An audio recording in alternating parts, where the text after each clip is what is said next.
দুই দফা ড্রোন এবং রকেট হামলা করেছিল ইসরায়েলের গুপ্তচররা, কিন্তু তা করেও ঠেকানো গেল না গাজা অভিমুখী ত্রাণবাহী জাহাজ কাফেলাকে। যেকোনো মূল্যে গাজার মানুষের পাশে দাঁড়ানোর সংকল্প নিয়েছে তারা। দখলদার নেতানিয়াহুর রক্তচক্ষুকে পাত্তা না দিয়ে শনিবার তিউনিসিয়া থেকে গাজার দিকে আবার রওনা দিয়েছে গ্লোবাল স্মুথ ফ্লোটিলা। আন্তর্জাতিক সাহায্য উদ্যোগ গ্লোবাল স্মুথ ফ্লোটিলার ৩টি নৌযান শনিবার তিউনিসিয়ার বিজার্তে বন্দর ত্যাগ করেছে। তাদের উদ্দেশ্য গাজায় গুরুত্বপূর্ণ ত্রাণ সরবরাহ এবং ইসরায়েলের নৌ অবরোধ ভাঙা। ওয়ালটন এখন দেশের সীমানা পেরিয়ে পৌঁছে গিয়েছে ৫০টিরও বেশি দেশে। ওয়ালটন, ঘরে ঘরে বিশ্বজুড়ে। মারিনেট নামের একটি জাহাজে থাকা কর্মীরা যাত্রার সময় হাত নেড়ে বিদায় জানান। অন্য একটি জাহাজে থাকা কর্মীরা আলজেরিয়া এবং পোল্যান্ডের পতাকা বহন করেন। আয়োজকরা জানিয়েছেন, খারাপ আবহাওয়া এবং লজিস্টিক সমস্যার কারণে আরও নৌযান তিউনিসিয়া উপকূল ছাড়তে দেরি হচ্ছে।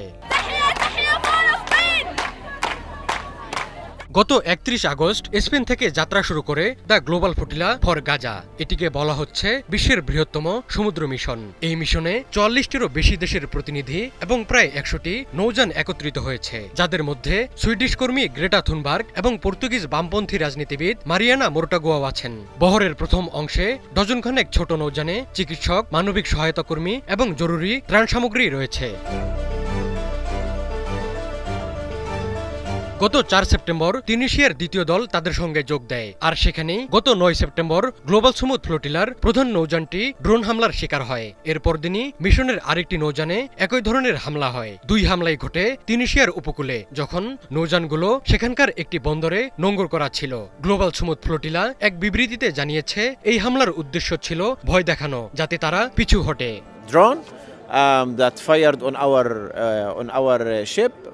We have seen some ফ্লোটিলার আয়োজকরা দুই দফা হামলার জন্য ইসরায়েলকে দায়ী করেছেন, যদিও ইসরায়েল এই বিষয়ে কোনো মন্তব্য করেনি। তবে এই হামলা কাফেলার মনোবলে চির ধরাতে পারেনি, বরং গাজার পক্ষে তাদের সংকল্প আরও জোরদার হয়েছে।